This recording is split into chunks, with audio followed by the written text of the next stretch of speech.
Welcome once again to Tritiyo Matra. The United Nations involvement with Bangladesh began during the early stages of Bangladesh Liberation War in 1971. As millions fled to neighboring India, the then UN Secretary General 𝗙𝗲𝗋 launched the first UN response in Bangladesh in April.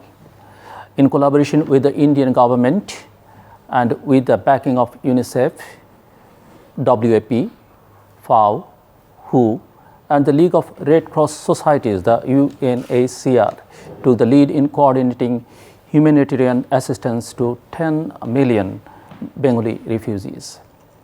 Following independence, the refugees returned to Bangladesh, and UN organizations participated in the restoration process. Currently, the UN system in Bangladesh is working to support national development priorities through a new generation framework called the UN Sustainable Development Cooperation Framework, UNSDCF, which is aligned with the SDGs and the 2030 Agenda for Sustainable Development in Bangladesh.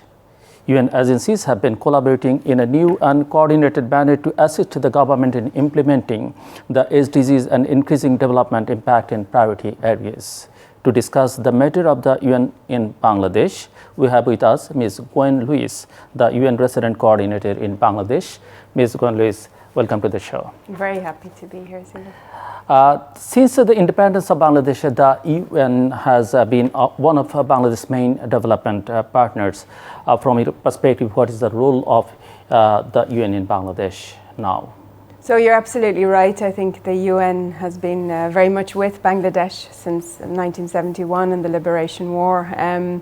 But I think the UN's involvement with Bangladesh and our partnership has changed as much as Bangladesh has changed in that journey until today. In 1971, I think WHO and WFP, so the Health Organization and the Food Organization, were first on the ground to provide assistance to people in Bangladesh, and that was just very basic humanitarian assistance. And over the years, as Bangladesh has developed and the country has now reached a stage where they're graduating from least developed country status, the relationship has evolved and the type of support has also evolved. So today, I think you've mentioned the cooperation framework. We're really working on different areas that are more linked to sustainable development. That's things like the economic development, supporting Bangladesh and thinking through job creation, thinking through graduation from least developed country status.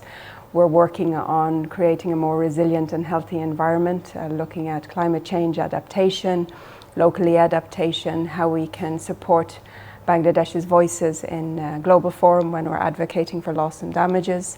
We are also working on issues such as strengthening social services and social systems, thinking through what we can do to enhance with the Ministry of Education, for example, the quality of education that's been provided.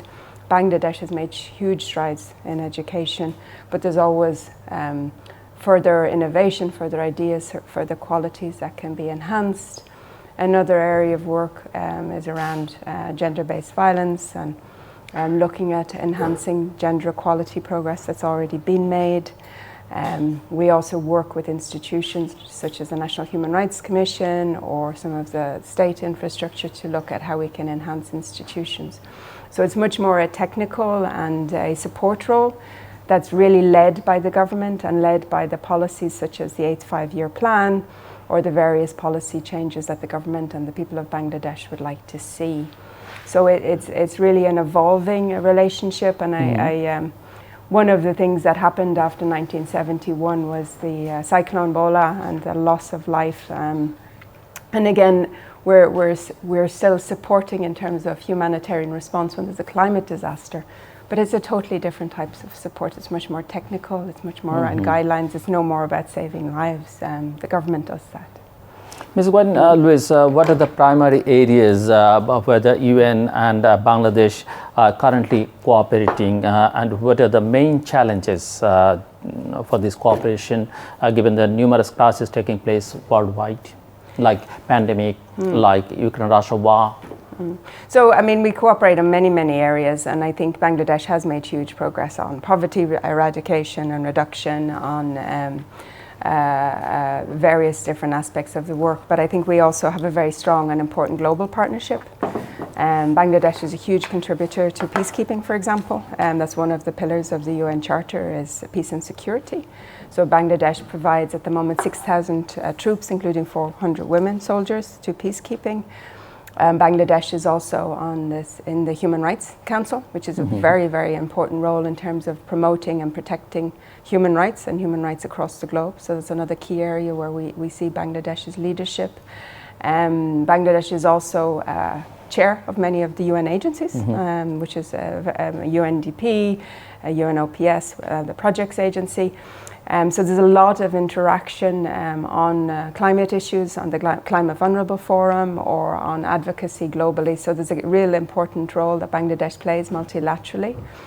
But there are many challenges, you've said yourself. And this week in New York, there's the General Assembly, and then we're talking about the SDGs Summit. And the Secretary General has called for a huge level of investment, $500 billion US dollars from the developed countries to really support us moving forward on the SDGs, because there isn't enough investment. We're not making enough progress.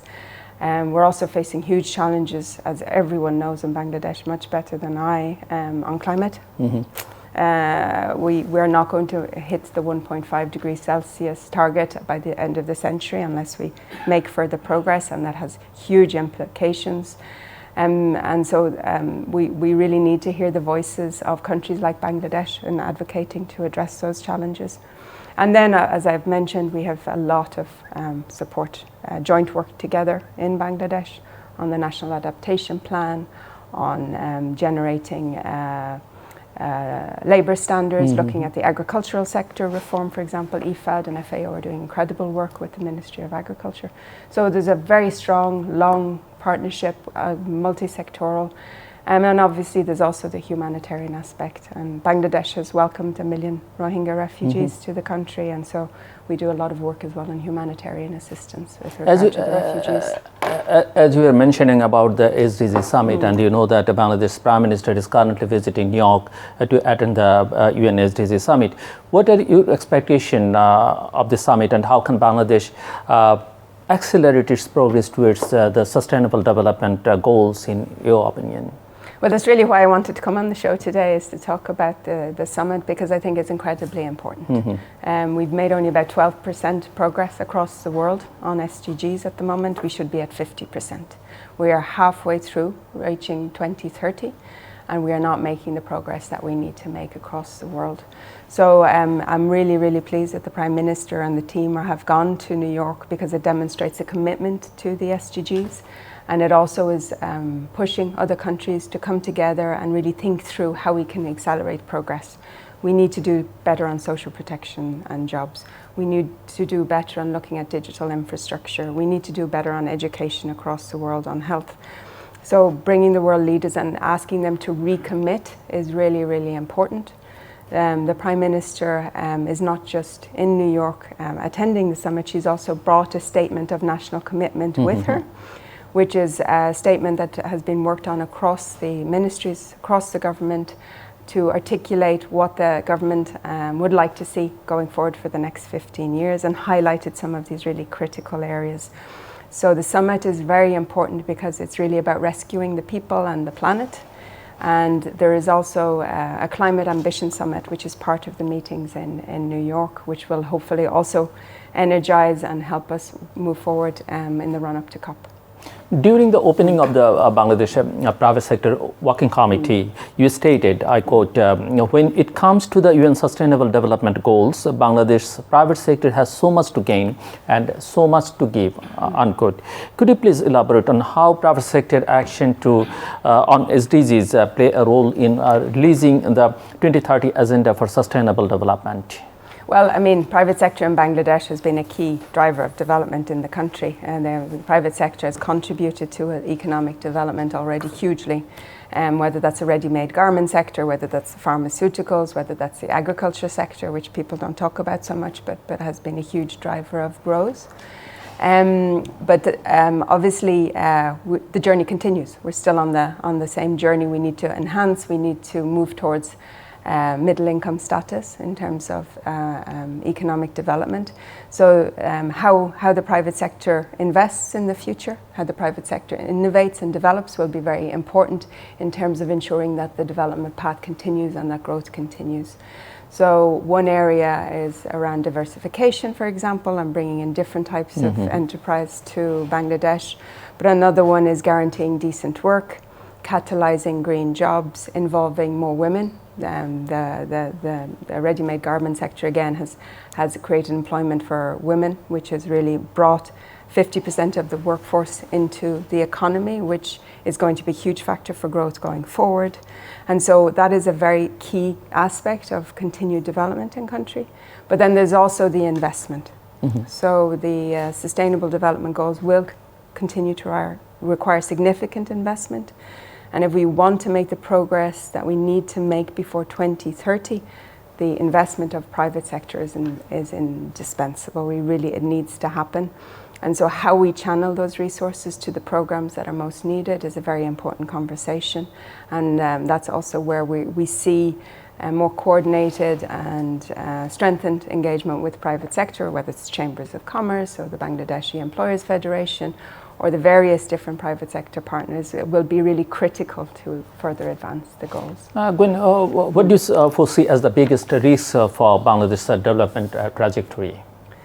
So, I mean, Bangladesh has done incredibly. I mean, I don't think anybody can deny it, and we hear it a lot. I think there have been challenges, and there will continue to be, whether it's the war in Ukraine, the impact on food prices, COVID, and the climate issue we've already touched on.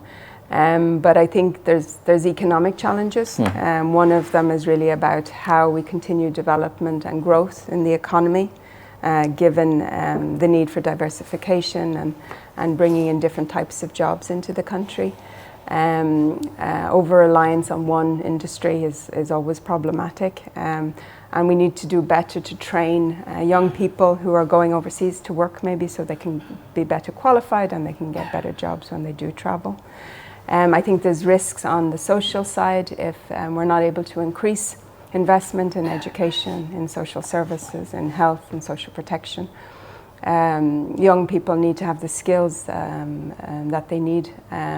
We need to really think through where that investment is needed for the future and to take advantage of the young people and the workforce that's in place. We talk a lot about the demographic dividend, and I think we have another 10, 15 years in Bangladesh to really take advantage of that. So really having that focus investment will be really key, including on governance and institution building for the future. So there's still a lot of work that needs to be done, and we need to do better at ensuring locally led adaptation, that we also look at mitigation seriously in Bangladesh, and so there's a lot to do on climate as well. Regarding SDG, there are also a lot of discussions about Bangladesh's graduation from the category of the least developed country in 2026 and its significance for the country's future. So what are your assessments of the outcomes of the upcoming 𝗙DC graduation? So 𝗙DC brings a lot of opportunities, the graduation from least developed country status, but it also brings challenges with it. The opportunities are increased trust from investors internationally, so a lot more foreign direct investment. It means that Bangladesh will have less costly loans potentially for development. But there are risks, because what it will mean is that Bangladesh will be treated as a middle income country. So the duty-free, quota-free tariffs that the country has benefited from will no longer be in place. So that is also something that needs to be looked at and a strategy adapted. Climate financing won't be as readily available. Intellectual property rights waivers will not be as readily available. So there's a lot to do in terms of developing a strategy to think about addressing those issues.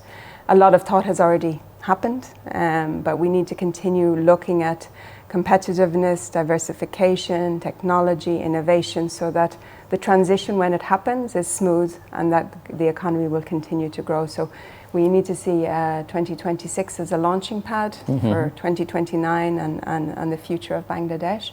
So it's an important time, but I think it's also a time of huge opportunity and possibility for the country.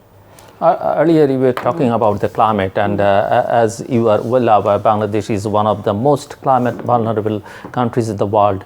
Every year we see increased climate related challenges, including floods, monsoons and cyclones that frequently hit Bangladesh. How do you assess Bangladesh's readiness to address the climate challenge, and how does the UN support Bangladesh in its climate work? So I had the opportunity to visit Sylhet last year following the floods, and I have to say it's really difficult to describe the impact of climate in Bangladesh until you actually see it yourself. It was extraordinary. And the scale of the floods that we've seen in the Chittagong district only a few weeks ago is also extraordinary.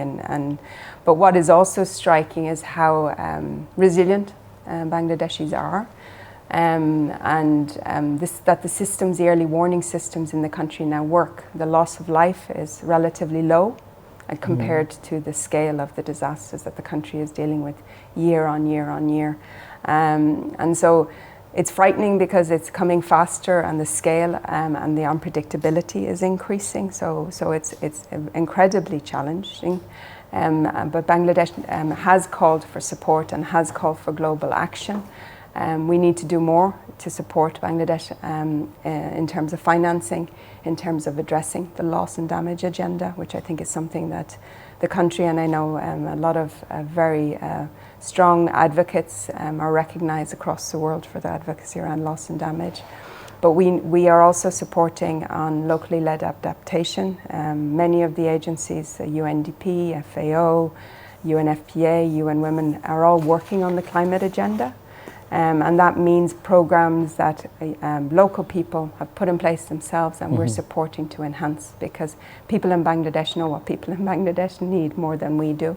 And so we're trying to support those programs, make them stronger, support the National Adaptation Plan and the priorities in there, support the Mujib Climate Prosperity Plan, which is about addressing climate but taking into account economic development at the same time.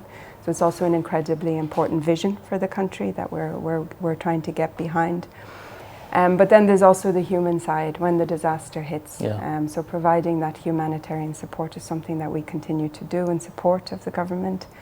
We also have a new program. It's a program that is, Bangladesh is one out of 8 countries in the world. It's called Anticipatory Action, where we're able to provide support to people when we know the cyclone is coming or before the floods, so that they can buy what they need to buy, travel, move their animals, make sure that they have what they need in order to be safe, and so their livelihoods are not too badly impacted. And then finally, Bangladesh is a priority country for early warning for all, which is a commitment from the Secretary General and the UN that every person in the country will have access to early warning, regardless of the climate crisis, whether it's a cyclone, a flood, mudslide, whatever it happens to be. So that's something that we're working on with the Bangladeshi Red Crescent Society and the Ministry of Disaster Management. So there's a lot of work around climate. We have to do better, we need to scale up, and we need to be there for the government and the people in facing these challenges. Let's move to a very crucial issue for Bangladesh and maybe for the region as well, regarding the Rohingya refugee crisis ongoing in Bangladesh. And we see that refugees are immensely affected by climate, as they live in temporary houses made of bamboo and can't protect themselves from the heavy rains. And we also see reports of frequent fires in the camps and continuous funding cuts.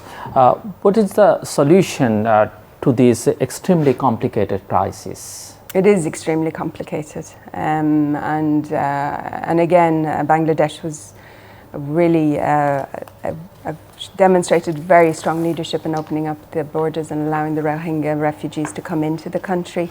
But it's 6 years in, and there's no immediate solution in sight. It's very challenging, continues to be very challenging in Myanmar, and so we are facing a lot of different issues. You mentioned cyclones and weather-related disasters, and we saw Cyclone Mocha and the devastation this year. We've had many fires in the camps. And we also are facing financial cuts. We're providing humanitarian assistance, and this year we've had to cut the food rations to the Rohingyas twice already. And so people now are getting $8 a month for food, which is really only allowing them to buy rice and oil and very, very basic food supplies. So it's a very big concern.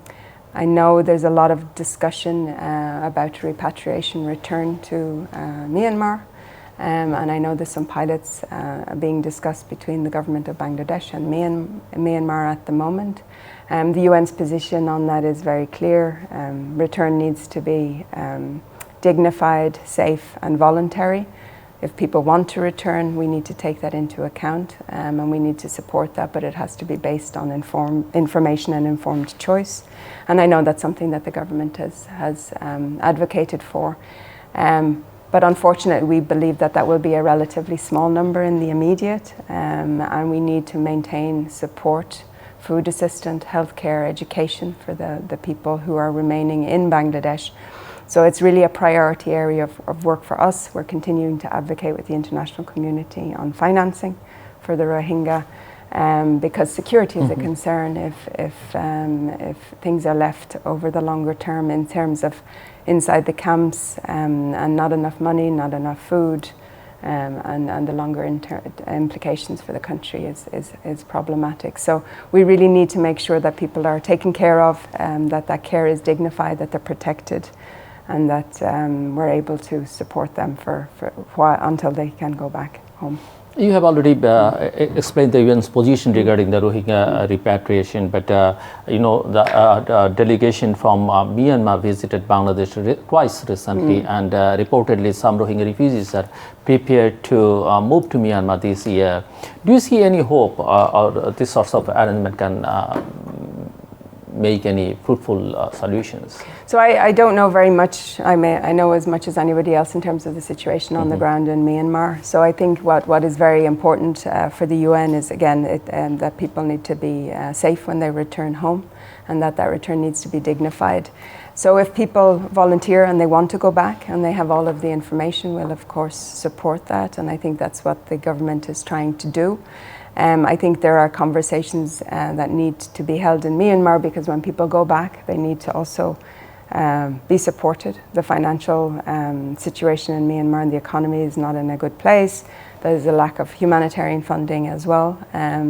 So it's important that we're able to make sure that people are taken care of when they go back, but also that there's some good conversations around citizenship, around safety, and key considerations that the Rohingyas themselves have. What is clear is when I go to visit the camps and I talk to people, people would like to go back to Myanmar. They're incredibly grateful to Bangladesh, but we just need to make sure that it's done in a way that is good for the individuals themselves. There are a lot of different perceptions regarding the UN's role in human rights issues in Bangladesh, and what's your role as the UN resident coordinator and the role of the UN on human rights in Bangladesh, Ms. Gomez? Thank you. So, I mean, maybe just to start by saying the UN's work emanates from the UN Charter, which has basically three pillars, three components. One is peace and security, which is linked to peacekeeping and all of that work. Another is human rights, and the third component is development. So we do have a role in human rights in the United Nations, and it's very much embedded in our cooperation framework.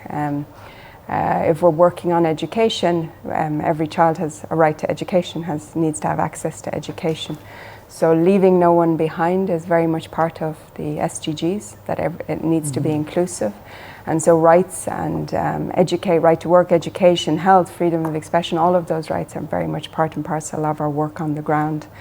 Bangladesh is member of the UN Human Rights Council. Bangladesh is signatory to 8 out of 9 of the Human Rights Conventions. And that means that Bangladesh promotes and protects human rights. So we're here also to support the government and the people of Bangladesh promote and protect human rights. Recently, UN Special Rapporteur said that the draft Cyber Security Act set to replace the Digital Security Act, DS, should be revised. And you know the law has been already passed in the Parliament.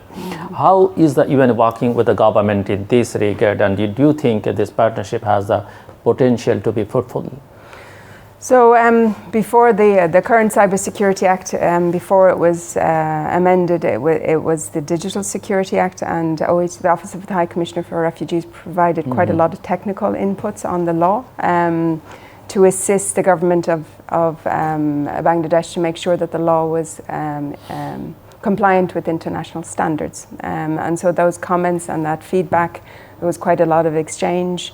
The new draft law has been passed now, and the same technical colleagues, the lawyers, have provided comments and feedback, and the Special Rapporteur, Irene Khan, has also provided her inputs on the CSA.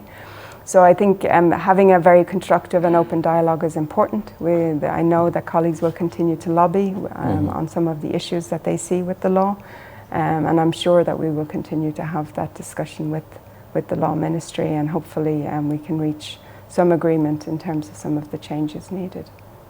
Ms. Gwyn, you know, this is the election year for Bangladesh, and it's a very critical and crucial time for Bangladesh, and the Election Commission has stated that Bangladesh will hold its next elections in January 2024. Do you have any opinions on the upcoming elections? What are your views of the UN's role regarding the elections?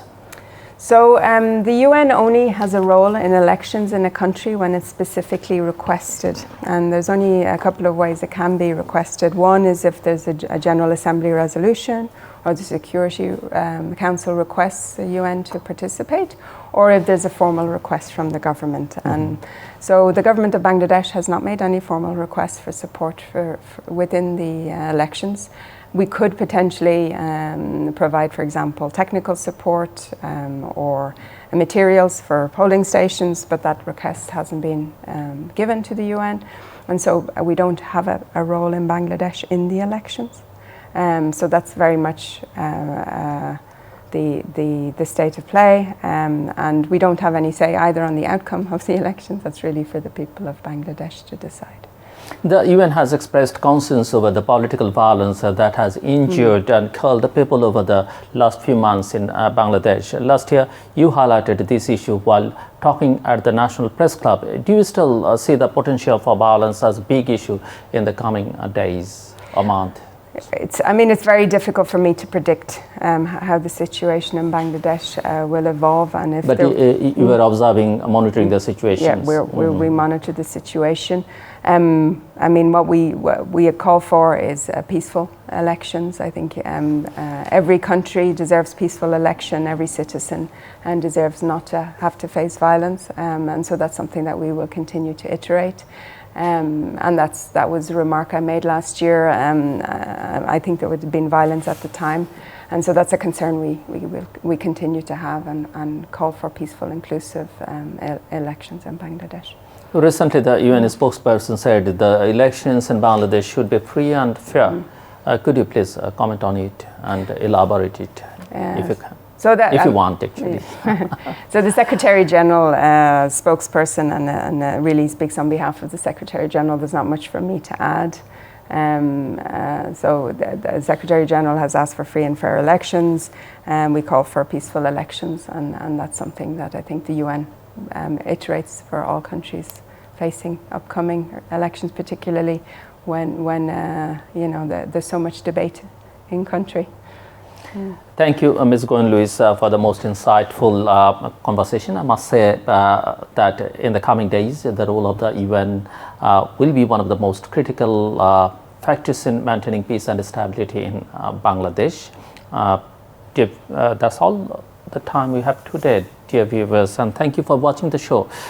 Stay with us for more important discussions like this in the coming days. Stay safe.